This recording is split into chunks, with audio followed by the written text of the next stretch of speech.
நல்ல பாடினார், நல்ல வாய்ஸ் இருக்கு, நல்ல தெம்பா பாடக்கூடிய பாட்டு. எங்க கவனத்தை கலைக்கிறதுக்கு டான்ஸ் வேற இருக்கு. நாங்க பாட்டை கேட்கறதா டான்ஸை பார்க்கறதாங்கிற மாதிரி இதில் இருக்கோம். அது உங்க ப்ரிஃபரன்ஸ் பா. நான் டான்ஸ் பார்க்கவே இல்லை, அவனை தான் பார்த்தேன் ஆக்சுவலா. ஆமா, நானும் அவருக்கு பார்த்தேன். அப்பப்போ அவர் அவசரப்பட்டதையும் பார்த்தேன் நான். அதையும் மீறி அவர் நல்லா பாடுறதுக்கு ட்ரை பண்ணாருன்னு தான் எனக்கு தோன்றது. ஆகையினால ஐயா இவ்வளவு இடைஞ்சல்களுக்கு மத்தியில் அது பாடுறது பெரிய விஷயம் இல்லையா? அதனால நான் வந்து அவரை பாராட்டுறேன்.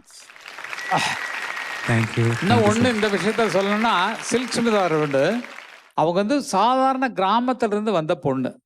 அவங்க குடும்பத்தில் பிழைக்கிறதுக்கு வழி இல்லாமல் அந்த ஊரை விட்டு அந்த பொண்ணு தனியாக சென்னைக்கு வந்து போராடி சான்ஸ் வாங்கி அதில் வளர்ந்த உயரமான பொண்ணு. அது ஒரு வாழ்வை எப்படி தனி பெண்ணால் வாழ முடியுமோ அதற்கு சாட்சி சில்க் ஸ்மிதாவோட வாழ்க்கை ஒன்றுன்னு சொல்லலாம். Okay, very good. Thank you sir. என்ன இப்படி பேசி வந்து என்னை கெட்டவனாக்கிட்டீங்க காலையில் வந்த உடனே? கெட்டவன் இல்லைம்மா, நான் வந்து இருக்கிறத என் மனசில் இருக்கிறத நான் சொல்ல வேண்டாமா? என்னை மன்னிச்சுக்கடே ஃபர்ஹான், போடா. ஆசை 100 வகை வாழ்வில் 100 சுவைப்பா.